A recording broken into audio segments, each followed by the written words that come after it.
It has recently become a popular location for many tourists looking for the perfect place to get away from it all. If you're lucky enough to catch a sunny day here, it's like no other, I can assure you. Chances are, you'll end up having loads of foggy days, but let's be honest, they have a special allure of their own. This enchanting smile-shaped island is called Sable Island. It's located 190 miles from mainland Nova Scotia. It wasn't accessible to the general public until 2013. That's when it was added to the list of National Parks of Canada. You can get here either by plane or by water. But what's so enchanting about this place anyway? There must be something since the yearly tourist count is growing every year. Firstly, there's a spectacular number of wild horses here. There are between 200 and 500 horses roaming free all over the island. There's also a large population of gray seals. The place is also the only breeding location of a rare bird species called the Ipswich sparrow. If you're already considering a trip here, there are some things you need to know first. Remember that fog I mentioned earlier? Well, it turns out that Sable Island is the foggiest place in the Canadian Maritimes. I'm talking about approximately 127 foggy days each year.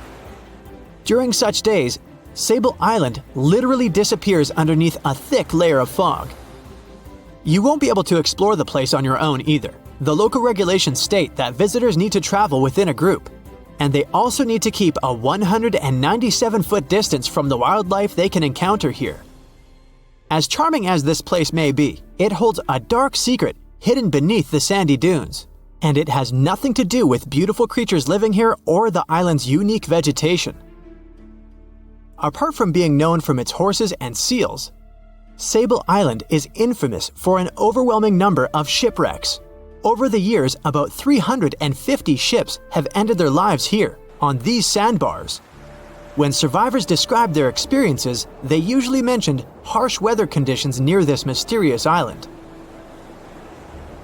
The island also made its way into literature when it was described in a book called The Perfect Storm, which was written by Sebastian Junger and published in 1997.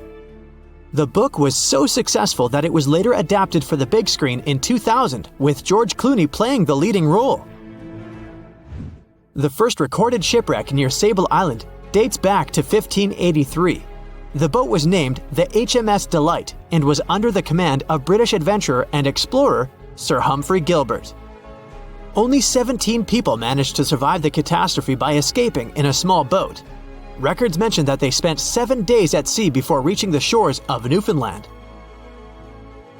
In 1884, another vessel named the Nicosia struggled in the thick fog as well. The ship was completely destroyed, but fortunately, all 18 crew members managed to survive. The captain's son was almost lost at sea when a lifeboat capsized when he was climbing into it. He somehow managed to stay underneath the lifeboat, which was completely submerged. When this lifeboat righted, he eventually emerged from the water and was rescued for the second time. The years between 1947 and 1999 were relatively quiet on the island. In 1999, though, a yacht called the Merrimack ran aground near the shore of the island at about 2 a.m. on July 27th. The 40-foot fiberglass boat had a crew of only 3 people. Natural gas exploration workers, who were luckily not far away, rescued them. The crew managed to fly safely to Halifax the next day. The owner of the Merrimack tried to recover his boat by hiring local fishermen. Unfortunately, this operation was unsuccessful, since only the fittings of the yacht were eventually saved. It took no more than 6 weeks for the sand and waves to crush and completely break up the hull of the Merrimack. So what is it about this place that's so dangerous for boats? Does it have anything to do with the weather? Or maybe there's other forces at play? The explanation turns out to be a bit more complex, and it wasn't easy to figure out, at least not way back in the 1500s. First of all, the island is located close to one of the world's richest fishing grounds. Since it's also near one of the major shipping routes between Europe and North America, hundreds of vessels sail past it each year. The likelihood of shipwreck increases when there are so many boats roaming around the area. Sable Island is also in the way of most of the storms that move up the Atlantic coast of North America. It's no surprise that boats often get hurtled straight onto the shores of this island. The weather has a lot to do with it too. During the summer season, the warm air from the Gulf Stream creates a dense fog as it merges with the cool air by the Labrador Current that passes by the island. Other currents don't help the matter. Sable Island is next to the meeting point of three major ocean currents: the Gulf Stream, the Labrador Current, and the Belle Isle Current. Since the 1950s, radars and other modern navigation tools have been used on commercial vessels as well. Up until then, the sextant was the main instrument used to figure out a ship's location. It doesn't mean that sextants weren't accurate, but this instrument couldn't work properly without a clear view of the sun or stars, which means it didn't help much in dense fog, such as the one surrounding Sable Island, or when it was cloudy. Often during bad weather, the captain of a ship navigated, relying on their experiences and intuition based on the ship's speed and direction. That's why most of the survivors in shipwrecks near Sable Island said that the captain had simply miscalculated the ship's position, crashing into Sable Island by accident. This dusty, sandy land is as unfriendly to ships as it is to trees. There's reportedly a single tree on the whole island, and it looks a lot more like a bush. It's actually a pine tree. And since the famous island horses don't see it as much of a food source, it somehow managed to survive. Reports say that the tree was planted back in the 1950s. Local authorities were trying to grow a forest on the island to make it a bit more welcoming. They've planted tens of thousands of trees over the years, more than 69,000 evergreens, 600 fruit trees, and about 55 pounds of pine seeds, along with other plants which could survive the conditions on the island. But they were no match for the extreme weather and sandy soil. Out of all those plants, just one pine tree is still alive. Thanks to its resistance, it has even become a symbol of Sable Island. Interestingly, for around 40 years, the island also had just one inhabitant. Can you imagine that? One person living on a remote island for so many decades? It's the story of a woman called Zoe Lucas. She chose to surround herself with the only residents on the island: the horses, the gray seals, and the many species of birds. An esteemed naturalist, she mentioned in an interview she gave back in 2017 that she was used to living on the island and that she never got lonely. To survive here, she had to put together an essentials kit. It included a notebook to take notes and a pair of binoculars to study the wildlife. You can safely assume she wasn't scared of the intimidating surroundings, since she decided to eventually call this place home. At first, Zoe wanted to set up camp on one end of the island, near some abandoned buildings. But eventually, she settled in a wooden house near a bunch of sand dunes. A Canadian institution called the Meteorological Service of Canada put together the simple construction back in the 1940s. Parks Canada operates the building these days. Zoe's work included gathering as much data on the local horse population as possible. It could help scientists better understand how they managed to adapt to the unfriendly environment. She also helped gather the debris that made it to the shore to help track pollution levels. Among all the rubbish that she collected, there was a refrigerator and a crate full of fresh peppers. Some other specialists eventually started working rotating shifts on Sable Island to offer the brave woman a little bit of company now and then. The Bermuda Triangle is one of the most heavily traveled shipping routes in the world. Some skeptics believe that this fact solves the Bermuda Triangle mystery. Statistically, the busier the area, the higher the frequency of accidents and disappearances. While this makes sense, it's not the frequency of disappearances that's responsible for the mystery of the Bermuda Triangle. It's the lack of explanation or wreckage found. On his very first voyage to the New World in 1492, Christopher Columbus sailed through the Bermuda Triangle. Columbus reported that one night, when he was on the deck of the ship, he noticed a giant light appear in the distance, unlike anything he'd ever seen before. Columbus looked at his compass for direction, and it gave off erratic readings. You might have noticed that the Bermuda Triangle doesn't appear on any world map. This is because official institutions refuse to acknowledge that the area actually exists. No one exactly knows how many ships and planes have disappeared in the Bermuda Triangle. The rough estimate is 50 ships and 20 planes. Most of the time, the disappearances had no explanation and no wreckage has ever been left behind.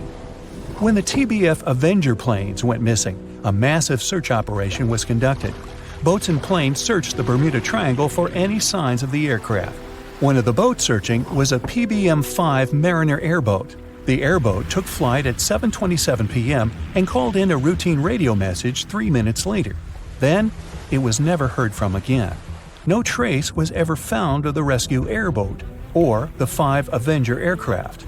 A huge investigation was launched into the disappearance of all these vehicles, but nothing was ever discovered. The Bermuda Triangle is home to some pretty intense and unexpected weather. Storms build up quickly and unexpectedly, then disappear soon after. If you blink, you might miss it. This could explain why few distress signals are issued. Pilots and sailors never saw the weather coming. A popular theory suggests that rogue waves are responsible for the many disappearances. Rogue waves are called extreme storm waves by scientists. They occur when different weather patterns take place at the same time and cause large unexpected waves that reach up to 100 feet tall. Witnesses say that the waves look like giant walls of water. These waves could explain why ships go down fast and without leaving any trace. Just off the coast of Japan, you'll find the Bermuda Triangle of the Pacific Ocean. They call it the Devil's Triangle. Between 1950 and 1954, 9 ships disappeared in this area without leaving a trace. The ship Maroon 5 was sent to investigate these unexplained disappearances when it also vanished. After this incident, the Japanese authorities labeled the area as a danger zone, and sailors were encouraged to avoid it. Some people blame all disasters on the extraterrestrial paranormal activity. Others suppose it's all about raging natural phenomena. Some scientists believe the cause of anomalies is the environmental changes. Also, there's a really high concentration of methane hydrates on the bottom of the ocean in the Pacific Bermuda area. This gas tends to set off, and when it happens, bubbles start forming on the surface of the water. These gas eruptions can interrupt the ability to float and can easily sink a ship. Because of this chemical reaction, there won't be even a trace left. Underwater volcanoes are said to be another possible explanation for the Japanese Dragon's Triangle. In fact, they can take down even small islands. Luckily, nobody lives there. It's a pretty common thing in this area that some of them disappear underwater and others appear out of the blue because of seismic activity. You'll never find the Dragon's Triangle on any official map of the world, so nobody's quite sure about how large it is in reality. In July 2015, 2 teenagers disappeared after setting sail off the coast of Florida. There's some mystery about what the 2 teens were really getting up to.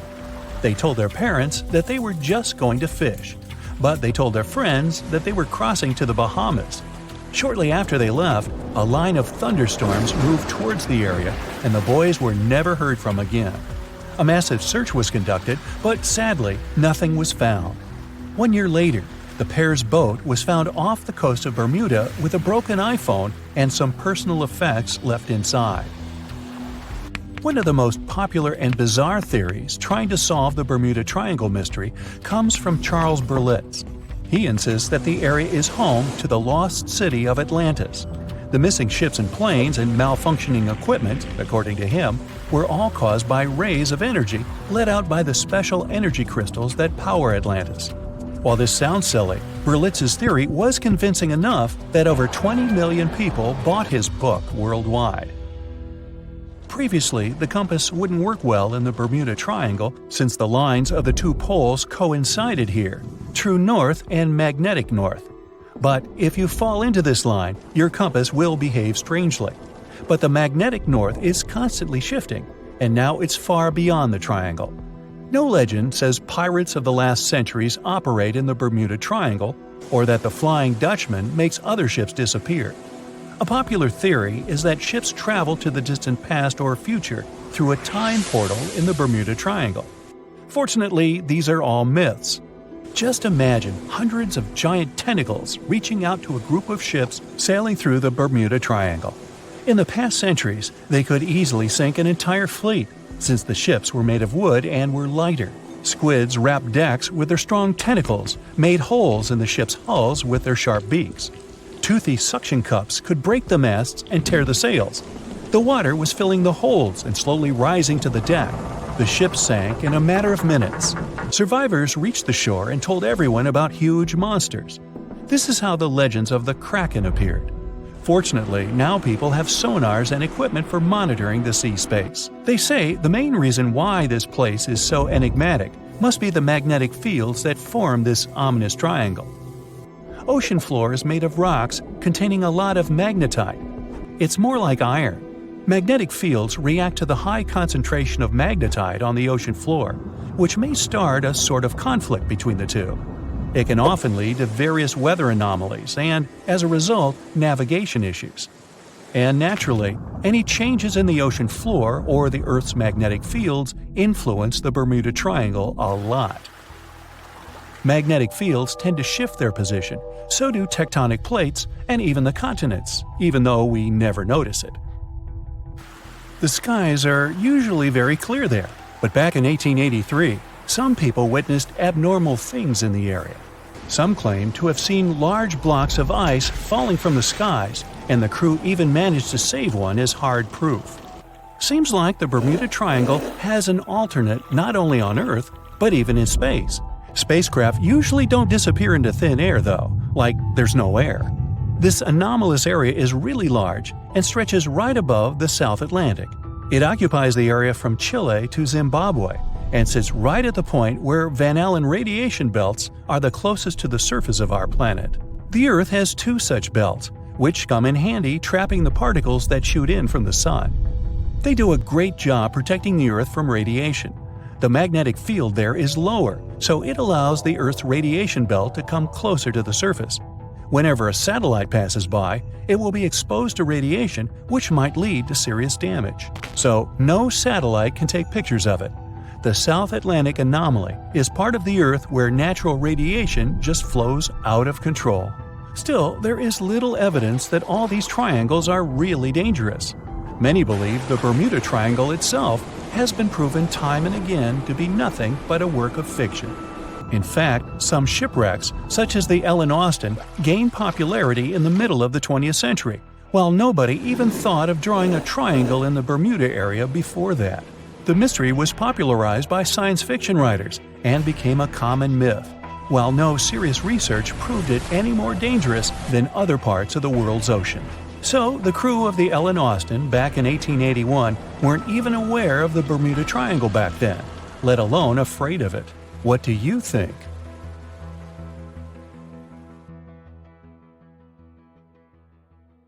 April 1912 marked one of the most terrible tragedies in the history of the world.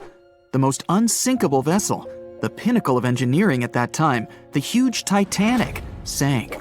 On that dark, moonless night, the ship had many chances to save its passengers. There was another ship just a few miles away that could have saved the Titanic, but it didn't. It wasn't a phantom ship, and it's not some legend or a theory. This is a documented reality. There are records and witnesses' statements confirming this.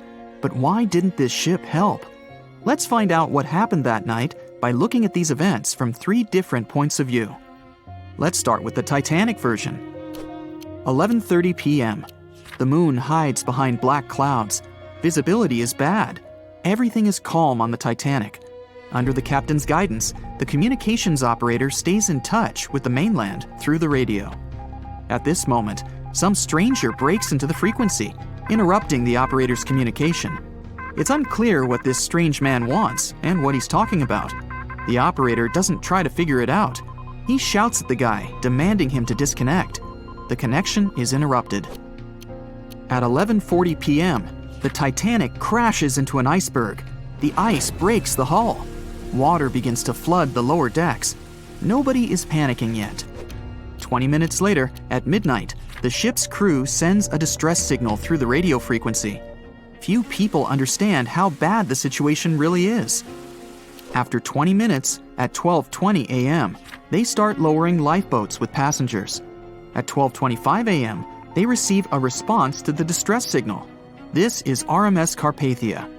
Their captain reports they're already sailing at maximum speed towards the Titanic. But the problem is that the crash site is 58 miles away. This means Carpathia will only be here in 4 hours. At 12:45 a.m., the sinking ship's crew release rockets into the air. These flares are one of the main reasons for the terrible fate of many passengers, but more on that later. 90 minutes later, the Titanic's deck breaks and the ship dives underwater. At 4:10 a.m., the Carpathia finally arrives at the shipwreck location. The crew members make heroic efforts to save all the people. They take 705 survivors on board. At this moment, another ship appears. It's SS Californian. The Carpathia sails towards the New York coast with all the people. The Californian floats in search of passengers and finds nothing but wreckage. The ship was only a few miles away while the Titanic sank into the icy water. The Californian could have saved these people, but did nothing. Its captain, Stanley Lord, made one of the most terrible acts that a sailor can allow. He didn't help a sinking ship. When the world found out about all this, they detested Captain Lord. They couldn't bring charges against him, and the trial didn't punish him. But his career was ruined entirely, as no other ship company would hire him. Despite this, he never confessed he had been guilty. Before he passed away, the captain said it hadn't been his fault. If this was true, then what happened there? This brings us to the Californian version. It's the night of April 14th. The Californian is sailing in the cold waters of the North Atlantic. The ship gets into a section with a lot of icebergs. At 10:10 p.m., Captain Lord stops the ship. It's too dangerous to move around this area, as they can damage the hull. At 11 p.m., the ship starts drifting. It's impossible to move in such conditions with such poor visibility. The captain knows that the Titanic is coming here, so he orders the radio operator to warn the ship about the danger. Radio operator Evans turns on the receiver and tries to contact the Titanic. He spends about 30 minutes on it. The connection is finally established. At this moment, the Titanic radio operator is speaking with the mainland. Evans interrupts this conversation and tries to warn the ship about icebergs. The operator doesn't understand Evans' words. He's annoyed because Evans broke into the channel so brazenly. He shouts at Evans and cuts the connection. Tired, Evans turns off the receiver and informs his superiors about the incident. It's still a mystery how the captain reacted to this news. He probably thought the Titanic knew about the danger. He lets Evans go to bed. If Evans hadn't turned off the radio and waited 1 hour, he would have heard a distress signal from the Titanic. But you shouldn't blame him. At this point, he has no official reason to stay at the transmitter. Evans is too exhausted and can't fight drowsiness. So, Evans goes to bed. The Titanic begins to sink. Its captain sends a distress signal. The operator on board the Carpathia catches it, but the Californian doesn't, since the receiver is turned off. Captain Lord can't sleep. He feels that something is wrong. Meanwhile, the Titanic is rapidly sinking under the water. The captain gives the order to launch rockets into the air. And here is where one of the critical mistakes takes place. They release warning lights, but they are not red. The crew forgot to take red rockets on board for some reason, so they lit up the sky with a bright white light. If you need to send a distress signal, you need to release red lights. Captain Lord sees these lights, but doesn't perceive them as a cry for help. It can't be that there are no standard red rockets on such a massive ship as the Titanic. But, unfortunately, it can. Captain Lord thinks the Titanic is sailing away. Perhaps there is some unknown reason behind those white lights, but he doesn't really know. So, Captain Lord has no idea that the Titanic is sinking. He still decides to contact the ship, but this time, not through radio communication. Captain Lord doesn't wake up the radio operator and sends a signal to the Titanic through a signal lamp. It's important to understand that many old-school captains didn't take radio communication seriously. They didn't understand the value of this technology. That's why Captain Lord doesn't wake up Evans. He sends light signals, but the Titanic doesn't respond. Many survivors later mentioned seeing the flashing lights of the Californian, but there was nothing they could have done. The ship's crew doesn't hear their cries for help. At 2:20 a.m., the Titanic completely goes underwater. A little more than 2 hours later, radio operator Evans wakes up and turns the transmitter on. He hears many rescuers talking about the sunken ship. Evans understands everything. He reports this to the captain. At that moment, the Californian immediately heads to the wreck site. They meet Carpathia there. With the survivors on board, it sails towards New York. The Californian stays sailing and looking for people. They find nothing but wreckage. The Californian returns to the mainland. The news about the ship that could have saved the Titanic is spreading all over the country. The trial begins. Captain Stanley Lord and the crew tell their version. They say their ship had been standing still. Many people don't believe them, and some of the surviving passengers claim to have seen the Californian sailing by. Still, the judge declares them innocent. 1962. Captain Stanley Lord is a very old man.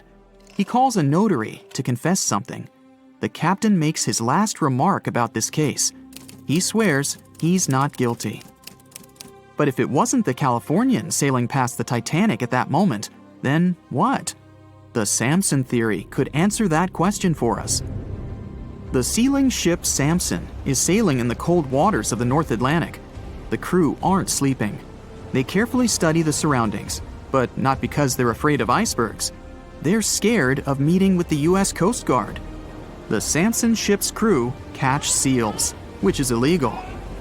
At 12:45 a.m., Samson's captain sees white signal rockets.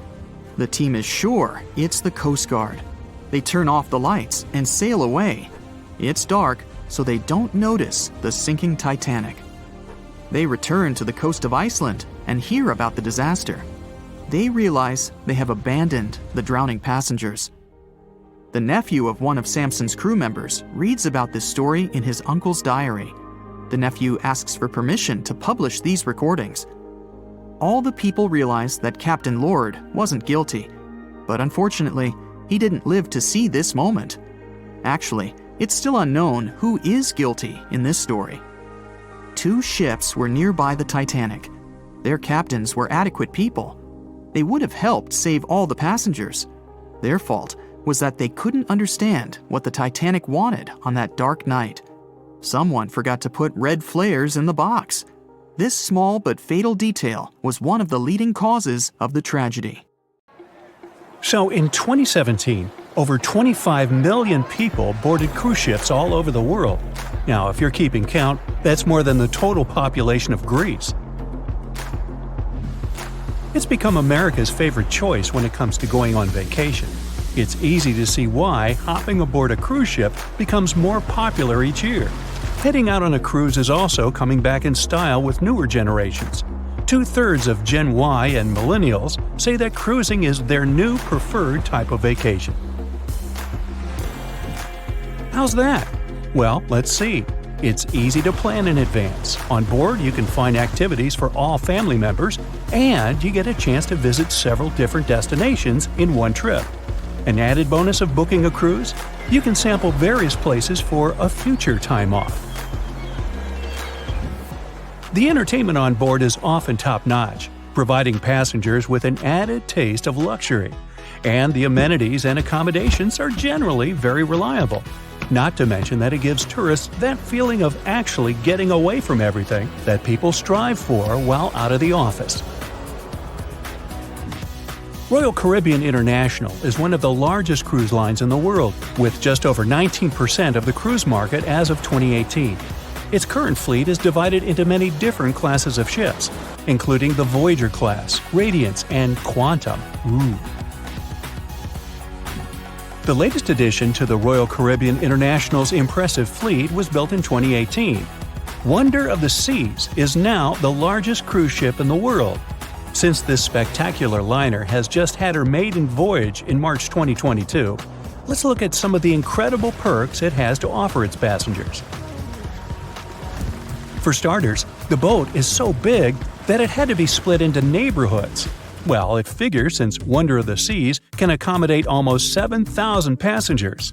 Fond of New York? Well, no worries. Wonder of the Seas has a central park of its own, with an estimated 10,000 plants to check out. The ship's central park is a feature of all Oasis-class ships, being one of the so-called neighborhoods. Let's look at some other areas, shall we? Like this boardwalk, a place that includes an arcade, a candy store, and a sports bar. It's best suited for long walks. There's a pool and sports zone on Wonder of the Sea. These areas feature the ship's numerous pools and hot tubs. There are many activities to check out on the sports court. Then there's the Royal Promenade, or Promenade if you prefer. That's the main road on Wonder of the Seas, with bars, lounges, and places to grab a cup of coffee, or a luxurious latte. The entertainment neighborhood is the focal point for leisure activities on the ship. Here, guests can find a comedy club, an ice skating rink, and even a theater. The spa and fitness area is a tranquil zone with a huge array of treatments available. The fitness center is free of charge, by the way, so there's no excuse for guests to skip a leg day. An extra 8th zone was added to Wonder of the Seas. It's called the Suite Neighborhood. This is an exclusive area designed for guests staying in the suites. Oh, now I get it. It's located at the top of the ship. Guests here have designated staff members called Royal Genies. Yeah, if you rub a lamp in your suite, they appear. Nah, not really. The genies are similar to butlers. They can cater to just a few cabins. Of course, the cruise line wants to divert other guests from asking these crew members various questions and taking their time.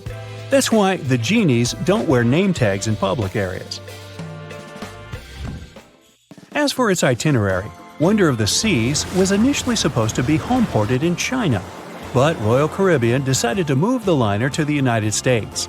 In March 2022, the ship started its journey with 7-night Eastern and Western Caribbean itineraries. In May 2022, Wonder of the Seas is scheduled for a trip to Europe, with Western Mediterranean cruises from Barcelona and Rome planned for its guests. Passengers will also be able to visit Palma de Mallorca, Spain, and Capri, Italy. When the summer season is over, Wonder of the Seas is scheduled to return to Florida to offer year-round sailing starting November 2022. And by the way, there is no truth to the rumor that a special cruise only for highly allergic and hay fever sufferers will be called the Wonder of the Sneeze. Nope, not at all. Now, it's hard to imagine a ship so massive that can accommodate so many amenities on board. For example, the Titanic was the largest ship of its time, measuring 882 feet in length. And Wonder of the Seas is not only 1,188 feet long, it's also 36% taller and 34% wider. Speaking of lifeboats, which I am about to, Titanic had a mere 20 lifeboats on board, which was tragically not enough to fit all the passengers after the ship hit the iceberg. But Wonder of the Seas has an even smaller number of lifeboats, 18 to be precise. Sounds weird and dangerous? Well, not really, given that each of these lifeboats can accommodate up to 370 people. It means that all the passengers and crew members, an estimated 8,000 people if fully booked, are going to be safe in case of an emergency. If we could somehow have a race between the two ships, well, Titanic was in fact the faster ship out of the two, beating Wonder of the Seas by 1 knot per hour.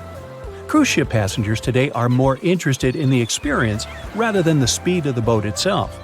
That's why how fast a ship can travel is not an extremely important aspect nowadays. In terms of costs, Titanic cost around $7.5 million at the time of its construction. It's the equivalent of about $200 million today. How about Wonder of the Seas? Well, it cost a staggering $1.35 billion to build, making it 6 times more expensive than the Titanic.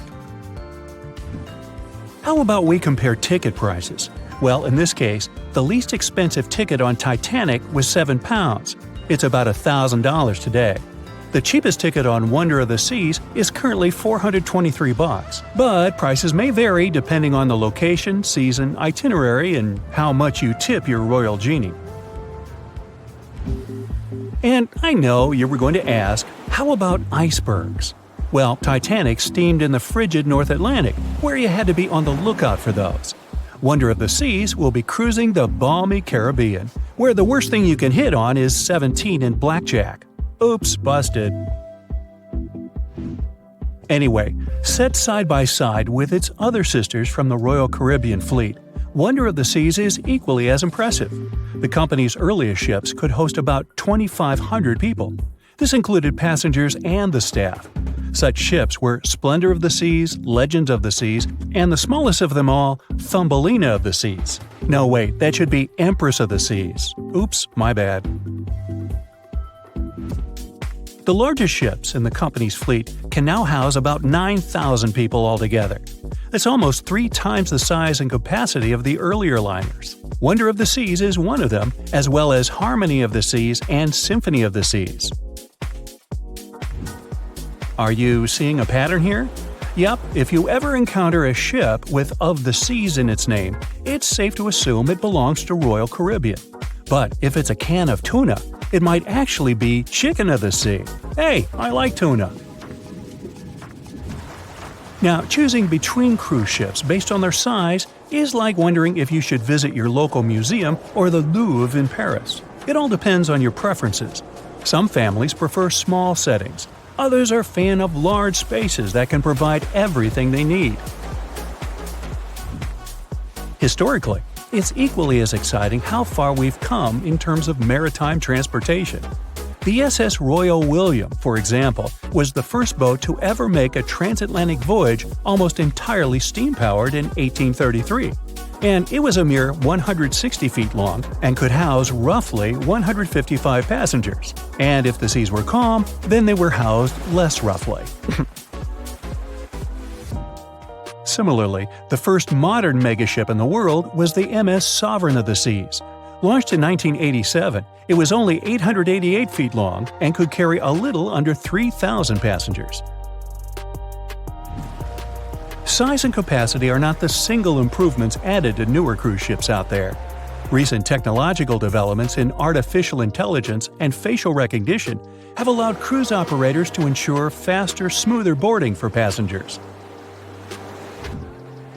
If, in the past, it took from 60 to 90 minutes for all passengers to board a ship, nowadays, cruise ship operators manage to get people comfortably settled in less than 15 minutes. Now, I'm sure you're already eager to book a ticket, but let's look into some of the more interesting activities you can try on board Wonder of the Seas. This way, you'll know what you're getting yourself into. All Royal Caribbean ships have loads of artworks available for their guests to enjoy. But Wonder of the Seas goes above and beyond, even featuring statues of astronauts in key locations around the ship. You'll find the first astronaut looking through the glass at the promenade, while a second one is busy rock climbing at the boardwalk. The third and last astronaut is more of a movie fan. This statue can be found near the movie screen sitting area. Going astronaut sightseeing is proving to be quite the experience among guests. In the areas with no access to sunlight, Wonder of the Seas features virtual balconies. In case of bad weather, guests can still have a feeling of the outdoors, but without having to hide from wind or rain. Teenagers have a place of their own reserved on the ship. There's a special club with a private hot tub, selfie area, games, and comfortable seating. The inside part of this club features a vending machine, an interesting collection of literature, and tables for foosball. Well, sign me up. Ships and planes disappearing without a trace. Passengers never seen or heard from again. Reports of strange lights in the sky. No, these aren't scenes from an upcoming Hollywood blockbuster, but some of the strange occurrences reported for over a century in an area ominously dubbed the Graveyard of Lake Ontario, also referred to as Canada's Bermuda Triangle, or the Marysburg Vortex. It stretches across a portion of Lake Ontario from Kingston to Prince Edward County in Canada, and down to Oswego, New York in the US. The tales about this area can be as chilling as the frigid lake water on which they took place. The most unsettling story involves the schooner called the Bavaria. It was 1889, and the ship was being towed across the lake. Rough waters severed the tow rope, and the Bavaria floated away. Luckily, the schooner was later found safe and fully intact. But there was one thing missing: the crew! Not a single person was found on board. What makes the story even more bizarre is that the dinner table was set, a loaf of bread was discovered, freshly baked, and the captain's money and his papers were fully accounted for. There was even a pet canary happily chirping away as if nothing was amiss. What happened to the crew? We may never know. And this was not a unique incident. Just over a decade later, in 1900, 3 ships, the Annie Minnis, the Picton, and the Acacia, were sailing across the lake. But only 2 would make it to their final destination. The third one, the Picton, was speeding ahead of the others when it simply vanished. According to a cook on the Annie Minnis, "We were well out into the lake and making good time when all of a sudden we saw the Picton's topsails coming off, and then her lower sails settled, and then, while we stood and watched, the Picton just disappeared." It's possible that the ship sank, as there was some wreckage later seen in the water, but the ship itself was never found, and none of its crew ever located. A few weeks later, a bottle with a note inside was discovered in Sackett's Harbor, New York. The note was from Captain Sidley of the Picton. "Have lashed Vesey to me with heaving line, so that we will be found together." Vesey was the captain's 12-year-old son. The note creates more questions than answers. If the witnesses were correct, the ship's disappearance was quite quick. When did Captain Sidley know he was in danger? Why not signal for help if he had any warning? And when did he have time to write a note, bottle it, and tie himself to his son? It truly is a mystery. And it was not just ships that ran afoul of the strange forces in the area. Planes also struggled to make it through in one piece. In 1975, Ron Scott flew out from the Picton Airport in his Cessna 172. As he entered the Marysburg vortex, his plane banked to the side. For several seconds, he was unable to right the plane, but once he did, the same force banked him to the other side. Again, he was stuck there for a few seconds, unable to control his plane. A skilled pilot, he had never experienced anything like it before. He was certainly luckier than Royal Canadian Air Force pilot Barry Allen Newman. Newman was at the same spot back in 1952, when he lost control of his jet and crashed into the lake. To this day, his body has not been found. In total, over 270 ships and at least 40 planes have met a tragic end in this area. And adding to the mystery, sometimes people report a series of bright lights or orbs, or a dark ship hovering in the sky. These are even harder to explain. Witnesses willing to report them are adamant they are true. Sid Wells said he watched a strange shape like a multifaceted diamond slowly spinning in the sky, and then it just disappeared. Others claim to have seen it too. Of course, the Marysburg vortex is just one of several places around the world known as vile vortices, a term coined by biologist and writer Ivan T. Sanderson. He discovered 12 other equally spaced areas on the surface of Earth where funny things happen. The best known of these, of course, is the dreaded Bermuda Triangle. Situated in the Atlantic Ocean between Bermuda, Florida, and Puerto Rico, it has been blamed for the disappearance of thousands of people. They went in, on boats or in planes, but they never came out.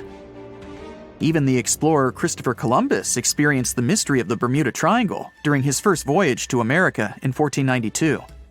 He said the compasses pointed in the wrong direction, the sea levels seemed to change dramatically, and he even spotted strange lights in the sky.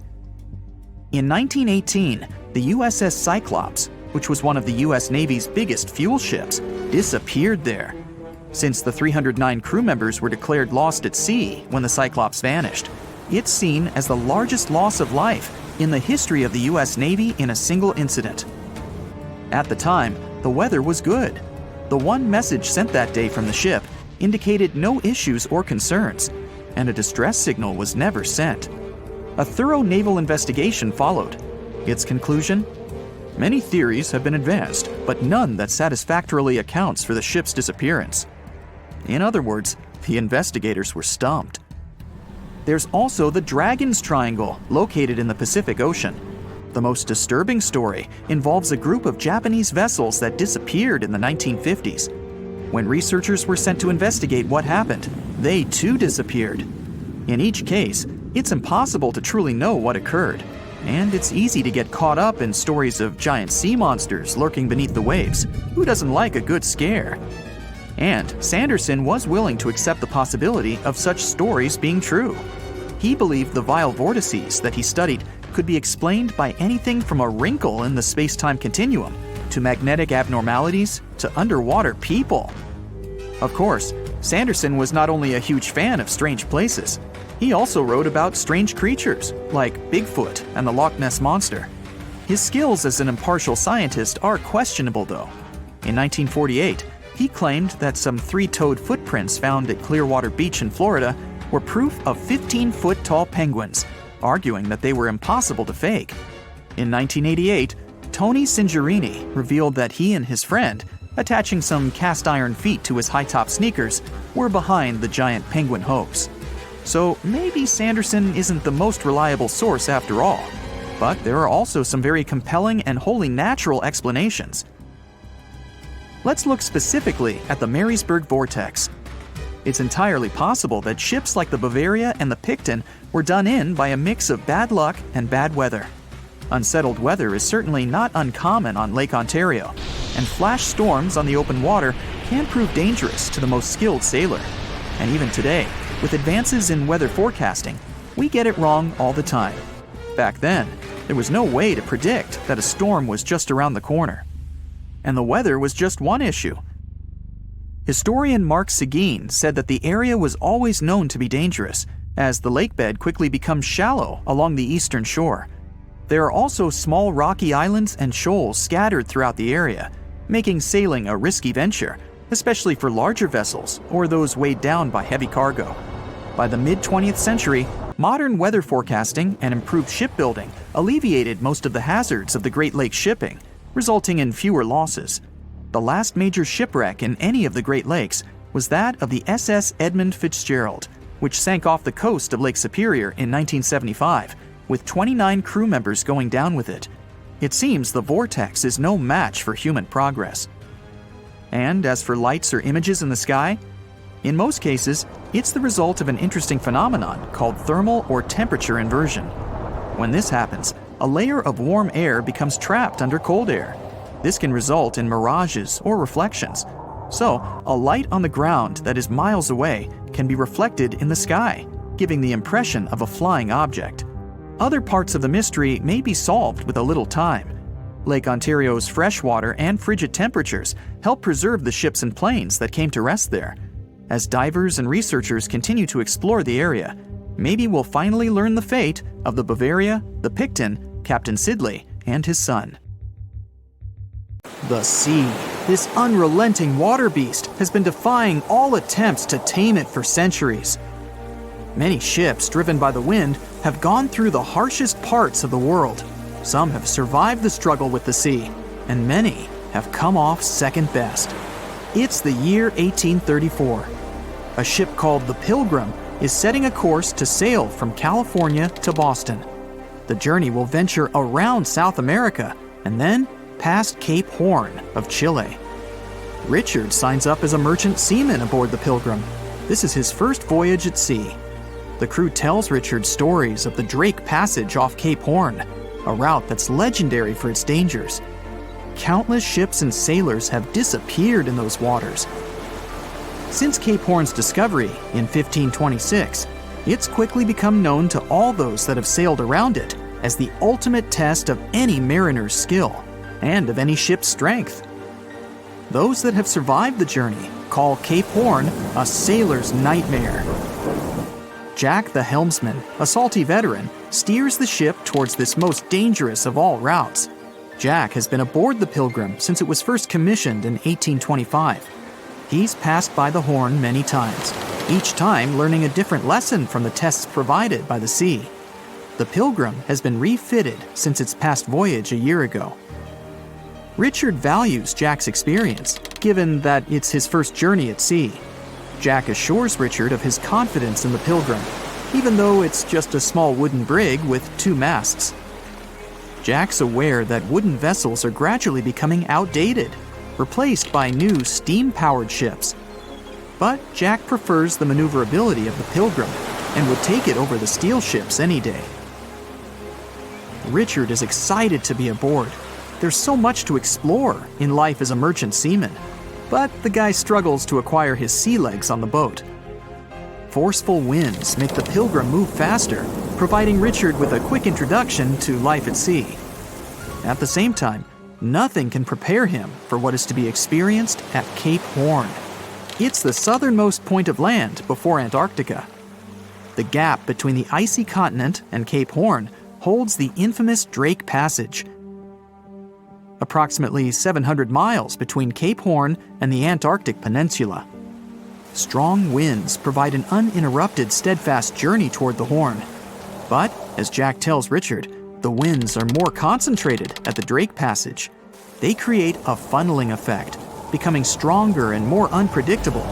Richard is unsure of what this might mean for the Pilgrim, but understands that there's no easier route to travel around South America. A few days pass. The Pilgrim sails by the many islands that make up the western coast of Chile. Although the sea has been relatively calm, Richard continues to deal with his lack of sea legs. His movements are still not very graceful. The constant, ever-swaying deck rises and falls, and Richard finds it hard to get used to the motion. Random large waves hit the Pilgrim from every angle. The ship is quickly approaching Cape Horn. Richard looks towards great thunderous black clouds in the distance. "Welcome to the Horn," Jack says, half laughing. A wry smile upon his face soon disappears. The man gets serious, knowing what awaits them all. Stronger winds start blowing the sails as the crew scrambles to hang onto the ropes. Richard desperately sets to adjust the aft sails, adjusting for the constant change in strong southerly winds. Jack holds firm at the helm, knowing the importance of his role. He's wary of the swell. It can build very quickly the further south they travel. It's crucial the Pilgrim doesn't venture too close to the Horn when they approach. The great darkness that was in the distance is now all around them, filling the sky in every direction. Blackened clouds throw rain and hail down at the crew as they try to resist the enraged weather. Jack is directed by the captain at the helm, changing the direction of the vessel. The temperature has dropped significantly. Barely keeping the water from his eyes, he turns toward the port side bow to provide his face a brief break from the torment of the wind. Looking out into the distance, the man sees the Horn standing alone, surrounded by mist. It's a haunting sight. He steers the Pilgrim along the face of the Horn, the distance getting shorter. The waves shrink in height since the depths become shallower. But these waves are much steeper, and their angle can cause more damage to the wooden vessel. Jack's unsure how much of these waves the Pilgrim can take before the hull is breached. Richard, still posted at the aft sails, watches the water and icebergs floating by. He's unsure how large they actually are, since they're mostly hidden underwater. But he knows to alert Jack if any get too close. Just one iceberg hitting the Pilgrim will be all that the hull can withstand.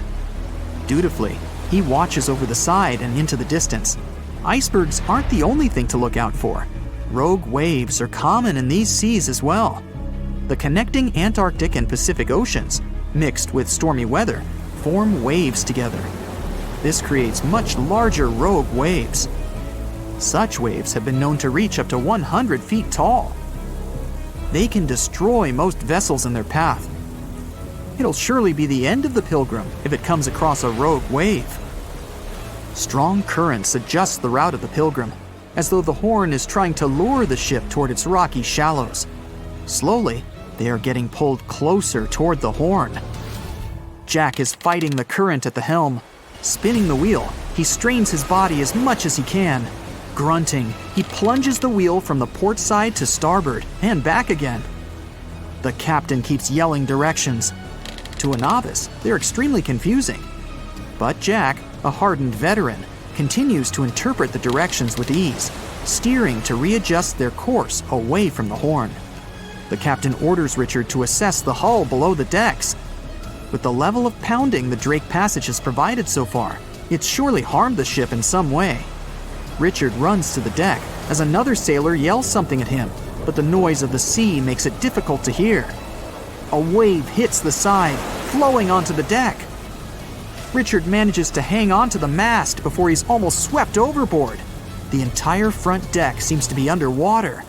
Hanging on as the water rolls off the sides of the ship and waiting for it to clear, Richard watches the horn slowly go past.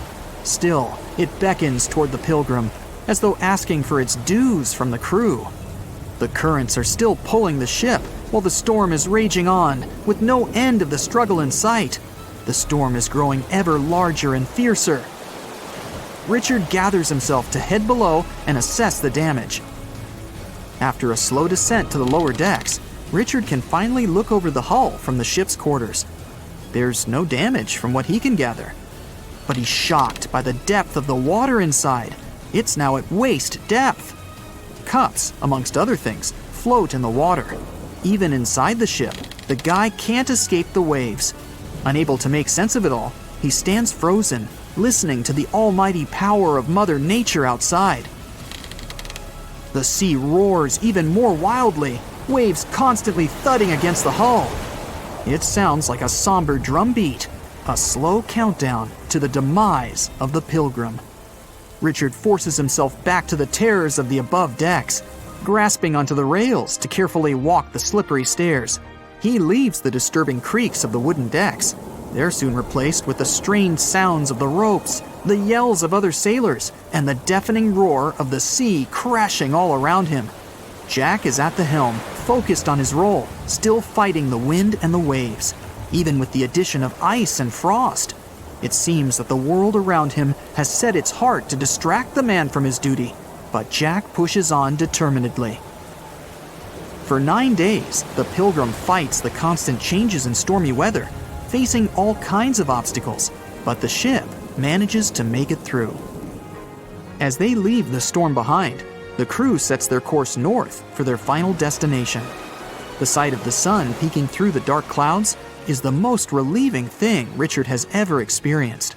Unfortunately, Richard lost his rations at some stage during the storm. At sea, if your rations are lost, it's your own bad luck. Luckily, Jack is kind enough to share some of his. The moon shines brightly and illuminates the black water of the ocean. Thick fog descends on it in ominous silence. Then, it's suddenly broken by the creaking of wooden boards, followed by a rippling of the waves. Through the fog, you see the outline of an old, large ship. Its hull is rusty, and a strange cold is coming from it. But the most unsettling thing is that there's no one on the deck. The ship sails without a crew. No, this isn't a mythical Flying Dutchman, but a very real ghost ship. September 2nd, 2019. The British Royal Navy's ice patrol ship, called the HMS Protector, sails through the calm waters of the Atlantic Ocean. The time is 11 p.m. Some of the ship's crew are on deck, while others are sleeping in their cabins. The captain steers the ship and looks straight at the horizon. The sky is lit up by an orange twilight, and clouds float in the distance. Suddenly, against this beautiful landscape, one of the sailors notices the black silhouette of an unknown ship. The captain slows down and steers the ship a little closer to the mysterious vessel. This is an old cargo ship, 250 feet long. Attempts to contact the crew members lead to nothing. It seems the unknown boat is floating in the ocean by itself. There's no one on board, at least, no one alive. The deck of the ship creaks from rocking on the waves. The sun sinks below the horizon, and it gets dark. The ship looks terrifying. British sailors don't dare to climb on that strange deck. They take a photo, post it on the internet, and sail away. Many people on the internet will assume the sailors met a real ghost ship. 5 months later, we're in the village of Ballycotton in County Cork, Ireland. A local leaves the house early in the morning to go for a daily run. Music in his headphones, fresh cool air, and a scenic route are ideal conditions for a good workout. The jogger runs along the road on the coast of the Celtic Sea. There was a strong storm last night, and now the sea looks calm. The man runs along the top of a low cliff and notices a huge vessel. An old rusty cargo ship 250 feet long lies on the beach, right among the rocks. No people on board. It seems the ship has been here for ages, but the local is sure this vessel wasn't here yesterday. A little later, it turns out this is the same ship that the sailors from the HMS Protector saw 5 months ago, thousands of miles from this place. The cargo ship, called the Alta, was built in 1976. Nobody knows who used it all this time and for what purposes. It's only known that in 2017, the ship was purchased by a new owner and marked with the flag of Tanzania. It's important to say that almost all cargo ships are equipped with AIS, Automatic Identification System, which is needed to track ship movements in the ocean. Since 2015, something strange started happening with the Alta's AIS. The ship disappeared from the satellites, then reappeared again. Over the past few years, this ship had changed several names and flags. It's not surprising that its AIS shut off and turned on numerous times. It's said that some of those who disable AIS on their ships do so to hide outlaw activities. The ship's captain, whoever it was, clearly didn't want to show the Alta's movements. As AIS showed in 2017, the ship had sailed near Greek port cities. The Alta made 12 stops in 3 such cities in different parts of Greece. Then, the AIS signal disappeared, and 10 months later, the Alta reappeared near the northern coast of Africa, 1,200 miles from Greece.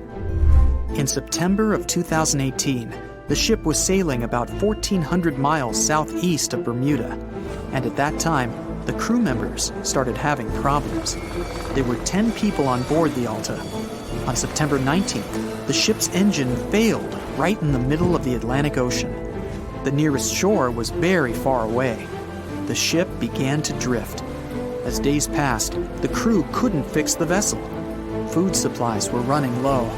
The crew started to panic and tried to contact someone. The situation got worse as a strong hurricane was approaching the place where the ship broke down. Crew members contacted the U.S. Coast Guard. On October 2nd, a helicopter headed towards the ship. Food and water were unloaded on the Alta. This was enough for the crew to bide their time for several days. About a week later, a rescue boat sailed about 1,500 miles to reach the Alta and help the stranded sailors. Shortly before the start of the hurricane, American rescuers succeeded. The entire crew of the wrecked ship was taken to Puerto Rico. The Alta remained drifting in the ocean. After a while, another ship arrived to tow it to the coast of Guyana.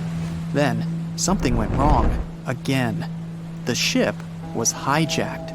Who did it and why remains a mystery to this day. But then, for some unknown reason, the thieves decided to abandon the ship and left it to drift in the ocean. For almost a year, the ship's location couldn't be tracked.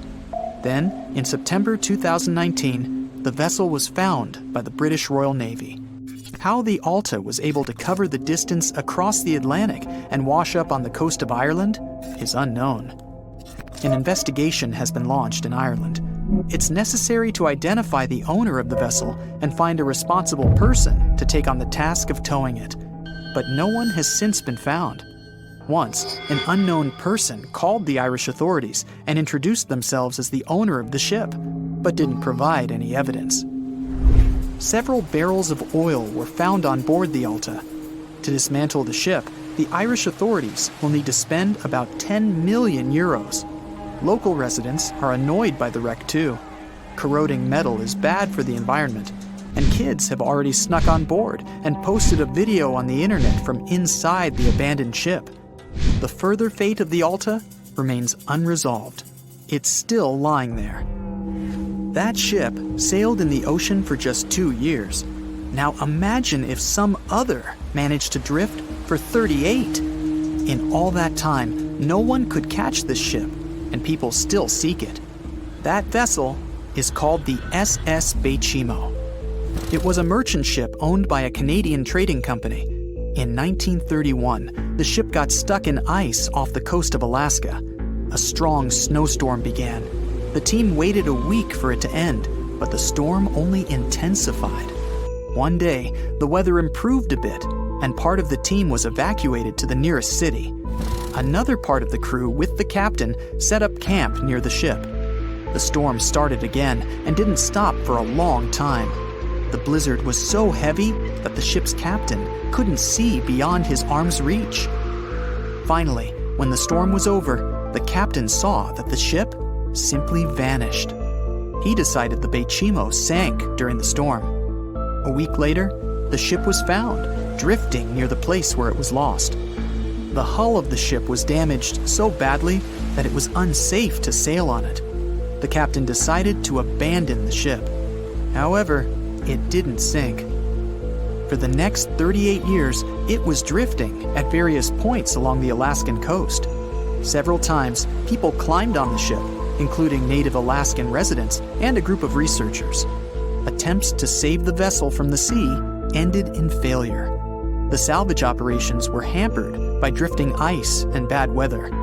The last time it was seen was in 1969. The ship was frozen and blocked by the ice. In 2006, the government created a special project to find the Baychimo. However, in all these years, the ship still hasn't been found. Its fate is unknown. It's likely that the ship has finally found peace and is now lying on the seabed of the Chukchi Sea. Far out in the open sea on a perfectly calm day, a dot appears on the horizon. It grows in size as it gets closer, and soon you can see it's a ship. But when you look at it through the spyglass, chills go down your spine. The vessel is in perfect condition and its cargo is on board, but it's completely devoid of people, drifting listlessly along the current. That was what the captain of the Ellen Austin saw in 1881, and what brought his crew so many sorrows. In December of the previous year, the Ellen Austin, a big 210-foot-long ship, left the port of Liverpool to make its trip to New York. The ship was carrying a load of people hoping to find a better life in the New World. Captain A.J. Griffin took the vessel due southwest for a shorter voyage, and a few weeks into 1881, they found themselves north of the Sargasso Sea, known for its lack of winds and strong circling currents. Ships that got caught in those could lose control and keep on drifting in circles until they were dragged into the center. From there, they'd be incredibly lucky to get back past the currents, but more often than not, they stayed in the desolate desert of the sea forever. Worse still, the area belonged to the notorious Bermuda Triangle, which was already known to take down ships and make them disappear without a trace. The ship's crew were nervous, afraid of being in such a dangerous area so close to a sea that could bring them to a standstill. And ominously, some of the Sargasso Sea's calm must have escaped it, because the Ellen Austin lost its speed one day and fell adrift without the winds. It was fine, though. They had ample provisions and were still on schedule. Captain Griffin was walking around his ship, giving orders in a voice full of calm authority, and both his crew and passengers trusted him completely. But then, the lookout shouted from above that a ship was in sight. And indeed, when the captain looked in the direction the man was pointing, he saw a small schooner moving slowly into view and towards the Ellen Austin. As it came closer, it became apparent that the way the strange vessel moved wasn't right. The captain frowned and examined it through his spyglass. The schooner was untouched, but eerily silent. There wasn't a single soul on board. Derelict ships weren't that rare in the Atlantic at the time, but neither were pirates. Captain Griffin decided to wait and watch. After 2 days, the schooner was as quiet as always, and Captain finally thought it was fine to move in. He took a small team of sailors and boarded the stranded ship. There was nobody there indeed, but luck seemed to be on Griffin's side. The precious cargo of mahogany wood was still in the holds. The captain returned to the Ellen Austin and ordered his select men to take the smaller ship along to New York. The crew's spirits arose with the prospect of riches awaiting them upon arrival. When the winds blew strong again, the Ellen Austin continued its voyage, with the unnamed vessel tagging along. But after a couple of days, the ships were caught in a powerful storm and got separated. The wind, rain, and waves beat them for several days in a row. When the weather finally cleared, Captain Griffin ordered to find the schooner.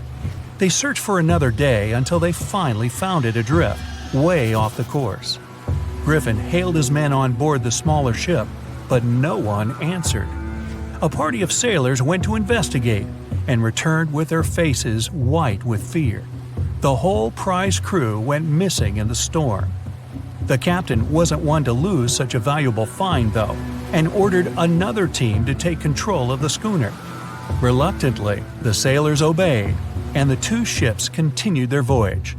They agreed to stay as close as possible to one another and ring their bells at set intervals at night to let each other know they were fine.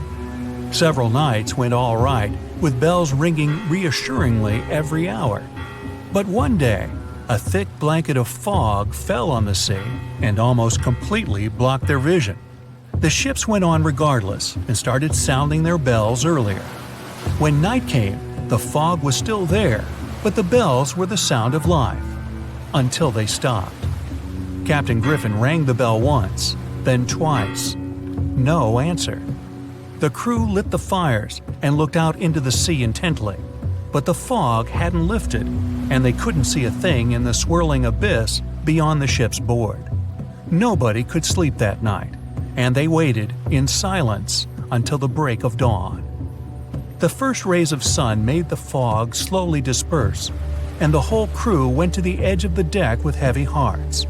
There was still hope in them, until the last strands of the mist went away, revealing a vast, calm, and most importantly, empty ocean. The nameless schooner was gone, and so was the second team of the Ellen Austin sailors. The ship sailed the rest of the way to New York in grave silence.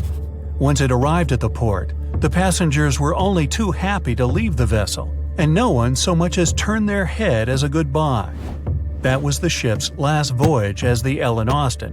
That same year, it was sold to a German shipping company and renamed Meta. No one ever found the derelict schooner or the sailors that went missing with it. And that would probably be the end of this mysterious and unresolved story, if it held at least a little bit of the truth. In reality, none of the enigmatic things in the narrative actually happened. The Ellen Austin did indeed leave Liverpool and headed southwest to New York, and its captain was really A.J. Griffin, taking people to the American continent. But from here, the story falls apart. First of all, the ship went way too far to the north to pass the Sargasso Sea so closely. There was simply no reason to make a detour so broad. Even though the westerly winds were strong, it was still faster to take them head-on than to go in a southerly direction. So the Ellen Austin was probably nowhere near the Sargasso Sea and the Bermuda Triangle. Secondly, the triangle itself has been proven time and again to be nothing but a work of fiction.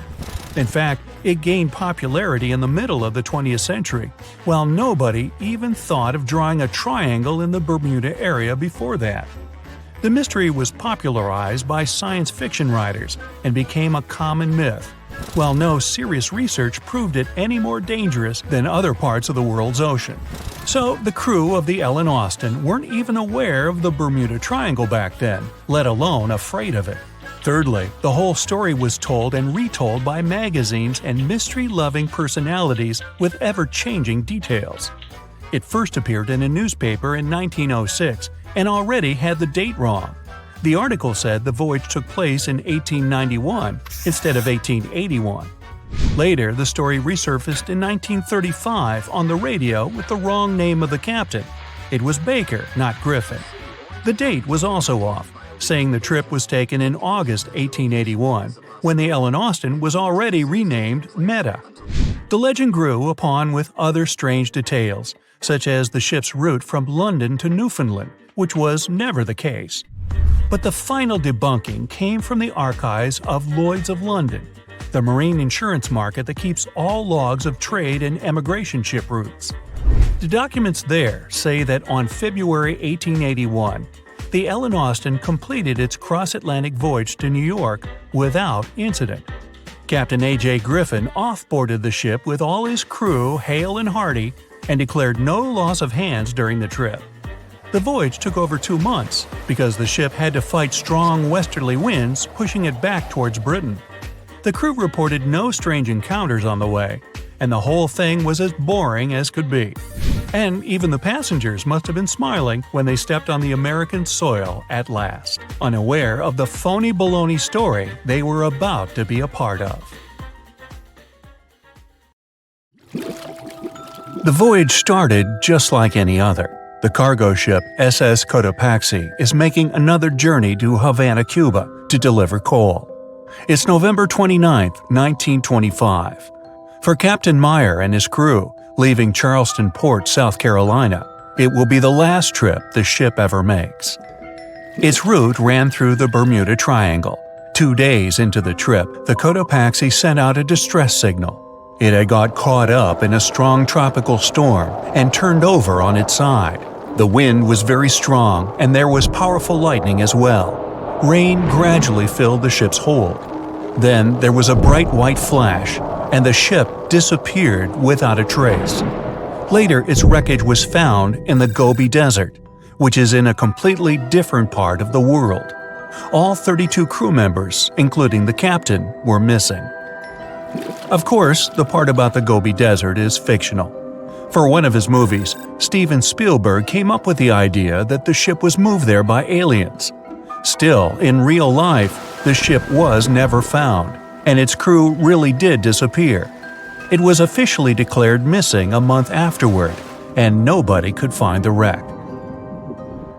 It seems like a classic case of mysterious things going on in the Bermuda Triangle. But most mysteries are solved sooner or later. In 2020, the Cotopaxi was found. A man named Michael Barnett had moved to Florida to study shipwrecks off the coast. One wreck in particular really caught his attention. It was much larger than the others, and the locals called it the Bear Wreck. It was about 40 miles from St. Augustine in northern Florida, but no one had ever managed to identify the rusty hull. So Michael started to do some detective work. He measured the size of the shipwreck and started working through all the information he could find. He researched hundreds of old newspapers, leafed through insurance records, and looked at artifacts found on the wreck. After hundreds of hours of hard work, Michael was sure it was the Cotopaxi.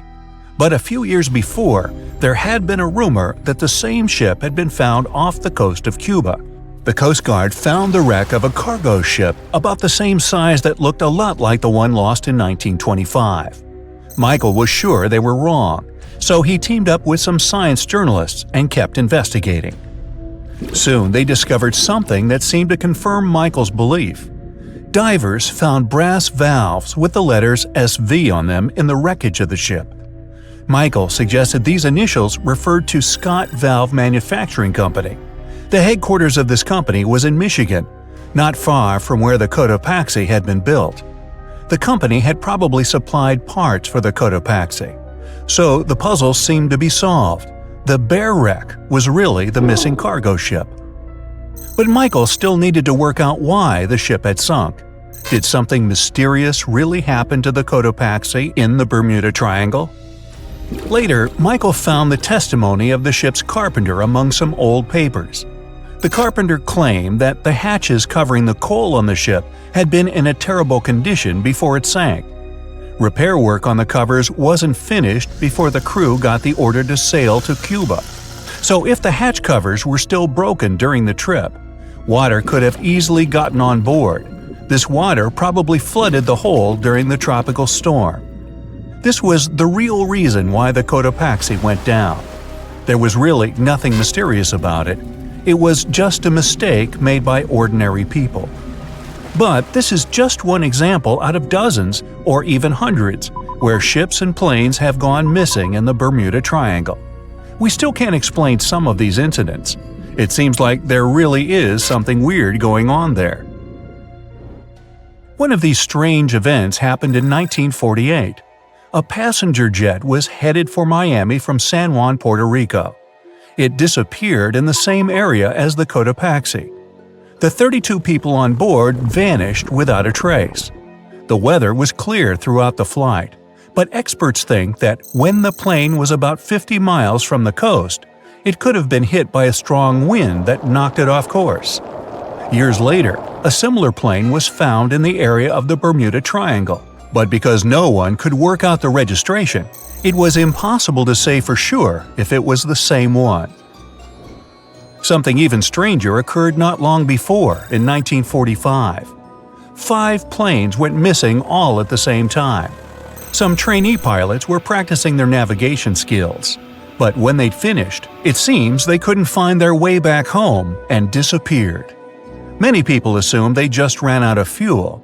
This seems likely, but still, the circumstances were really strange. The trainees were being supervised by an experienced pilot who had 2,500 hours of flight time. He would never have let a group of newbie pilots get that far away from their base. Even now, people still debate what could have happened. Some insist the pilots ran into something supernatural out there in the Bermuda Triangle. But who knows? And here's another freaky thing that happened there which no expert has been able to explain: time travel. In 1970, Bruce Gernon was flying a plane from Andros Island to the Florida coast. When he was at 11,500 feet, a giant cloud appeared in front of him. It kept getting bigger and bigger, and he had no choice but to fly through it. As soon as he did, the plane was surrounded by darkness. It was as if the day had turned to night in a split second. Suddenly, Bruce began to see white flashes of light around him. They were so bright that they lit up the entire sky. But they weren't lightning bolts, although he couldn't really explain what they were. The plane continued through the strange cloud for almost a half an hour. Bruce noticed that the cloud changed shape during this time. The space around the plane turned into a tunnel. Then the tunnel started narrowing.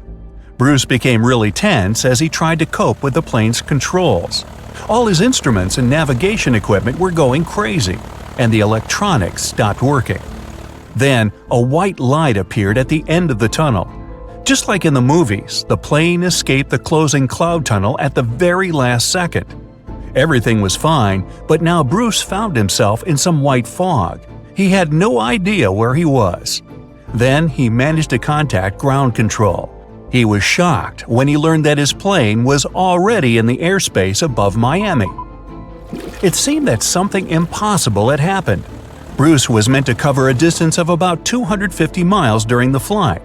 This usually took 1.5 hours, but he had managed it in just 47 minutes, almost 2 times faster than normal. When Bruce landed, he went to check the amount of fuel left in the tank. It turned out he'd used up a lot less than the normal amount of fuel as well. Could there be a logical explanation for the time-traveling plane? Well, records show that a large number of sunspots were detected on the surface of the sun that day, and there was a strong solar wind. This could easily have made the electronics and devices on the plane go crazy. But what about the mysterious cloud? The Florida coast is a place where 2 large air currents meet. One has a high pressure and the other is a low pressure one. This causes a lot of storm clouds in the area. But people still debate how Bruce was able to cover the distance so quickly. Some people say that some kind of mysterious dark energy was involved. Others say it was a gravitational anomaly that curves space and time. Others think that Bruce is just a fraud. We still don't know the truth. So, is there really something supernatural about the Bermuda Triangle? Or is it all just coincidences and made-up stories? The truth is that no more planes and ships disappear in the Bermuda Triangle than anywhere else in the world. April 12th, in the year 2212. It's a great date for humanity, the 300th anniversary of the launch of the legendary Titanic. The best engineers of the world have collaborated for years to bring their masterpiece to the public, the Space Titanic, and they've done it just in time.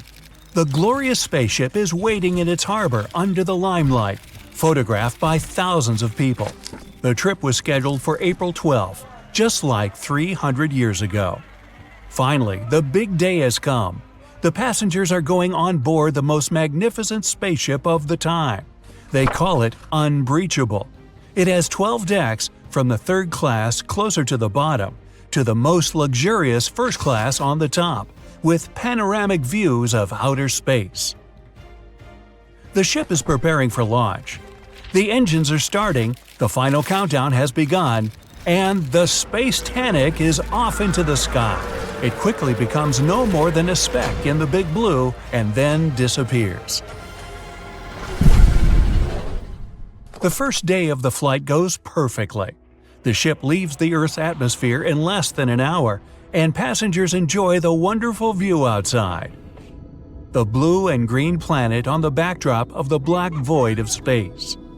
The ship slows down a bit as it moves into orbit. There are too many satellites and space debris circling around the Earth. The Space Titanic has to go carefully and maneuver around the chunks of metal floating in zero-G. One of them heads straight towards the ship, but it turns on the side burners and moves out of the way just in time. The scrap floats by safely. Finally, the ship is out of the danger zone and into the big black. It turns on the back thrusters to accelerate and heads to the bright side of the moon. It's going to be the first destination of the sightseeing tour.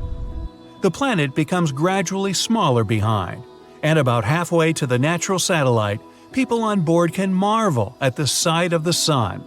The huge ball of burning plasma is bigger and brighter than ever in the cosmic darkness. Suddenly, the ship's captain makes an announcement. All passengers are invited to the promenade decks to watch as the solar panels are being unfolded. People go outside to goggle at the sight. The silver and black panels slowly emerge from their containment slots, and the Space Titanic finally takes its real form. As the sun's energy begins to flow into the ship, the thrust engines turn to minimum. The spaceship is now in energy collecting mode. For the trip to Mars to take just a few days, it needs to make a transit jump. In another 5 hours, another announcement rings across the board. The ship is approaching the moon, and the passengers are invited to look at the satellite from up close. The Space Titanic passes by at several thousand miles, and the moon looks huge. All the craters on the satellite, even the smallest ones, are clearly visible. The view is outstanding. The moon is left behind, and lights on the ship go dim. There's no natural change of day and night in space, so the crew monitors the time and imitates the shift. The next day promises nothing of interest, as there's going to be a long traverse between the moon and Mars. The passengers are wandering off to their cabins to sleep. The next 2 days go uneventful. On the decks, there are numerous types of entertainment for guests. From gyms and swimming pools to game rooms and dancing halls. People wander around the promenade decks, enjoying the serene views of space. Nothing bodes trouble. On the 4th day, the captain finally announces that the Space Titanic is preparing for the transit jump in 30 minutes. When the time comes, the passengers only feel a slight tug as the huge vessel leaps through space-time, entering the vicinity of Mars. Many passengers go outside to look at the red planet, which is already visible in the dark abyss. The tour is entering its final stage, but the landing is only planned for late night. At 11 p.m., when most passengers were already in their beds, the Space Titanic begins the final maneuvers. It has to make a little roundabout trip over Mars because the port is on the other side of the planet. The flight is nearing its end, only a couple of hours left before landing. The ship is in the orbit on the far side of Mars. Everything's quiet. Too quiet. All of a sudden, an enormous boom thrashes the whole Space Titanic, throwing sleeping people out of their beds. Blinking emergency lights turn on. Everyone's confused, but no announcement comes from the captain. And only those who have been on the starboard side promenade deck notice the horrible detail. The right front wing has been torn off and is zooming past them towards the stern. Pressing their faces to the glass, straining to look at the hull, they see a huge gash near the nose of the ship. The Space Titanic shudders again, and chunks of metal fly out of the gaping hole. The ship rapidly loses pressurization. Meanwhile, the broken-off wing hit the stern and left another gash in it. Mechanisms in the engine compartment start to fall apart and are dragged into space. The ship groans and comes to a halt, suspended thousands of miles above Mars. At last, the captain announces through the intercom that the Space Titanic has unexpectedly collided with a rogue asteroid. All passengers are asked to proceed to their respective decks for evacuation. Within an hour, all rescue capsules are occupied and ready to be deployed. But about a third of the passengers are still on board the ship. It turns out many of the capsules were blown away at the collision. History seems to repeat itself. The captain still orders to deploy the capsules, and they whoosh out of containment tanks, leaving hundreds of people behind. Some left without their family members, not knowing what fate awaits them. The capsules float in space for a few seconds and then turn on their thrust engines, heading to the Martian surface. Another order from the captain: everyone is to go down to their cabins and put on pressurized suits stored under their beds. As the passengers rush to comply, the Space Titanic sends distress signals to Mars and everyone in the vicinity. 100,000 miles away, a large trade ship, Leona, picks up the signal and hurries to help. The creaks and groans on board the Space Titanic become more and more frantic. People are sitting silently in their cabins. It's quiet on board, except for the sounds of the slowly disintegrating ship. And then, suddenly, a loud snap resonates throughout the Space Titanic, and the vessel cracks in two. A gigantic fracture goes from top to bottom, almost perfectly halfway across the decks. Pressurized glass covering the promenade decks shatter into millions of pieces, slowly flying away from the ship. With the decks depressurized, people and things are blown away into outer space. Thankfully, all of the passengers and crew are wearing their suits as ordered, but they only have about an hour before they run out of oxygen. People help each other by floating together and hauling stranded ones to their groups. They can barely control their floating, but somehow they still manage to bring some order to the chaos. Huddled together in orbit above the ominously red planet, they watch as the mighty Space Titanic turns into a heaping pile of space debris. 45 minutes have passed. The oxygen is running low, and people try to breathe as slowly and carefully as they can. There's still no help in sight, and they're preparing for the worst. But then, one of them starts waving and pointing somewhere. It's a bright spot, hardly different from the stars in far space, but it's getting closer by the second. And within 5 minutes, the relieved people see a spaceship speeding towards them. The Leonas arrive just in time to save the day. Quickly, but without hurry, Leona's crew gather everyone floating in space around the remains of the Space Titanic and haul them on board their ship. In a few hours, the Leona safely lands at Mars' main spaceport. The newspapers called it the day when the Titanic sank again.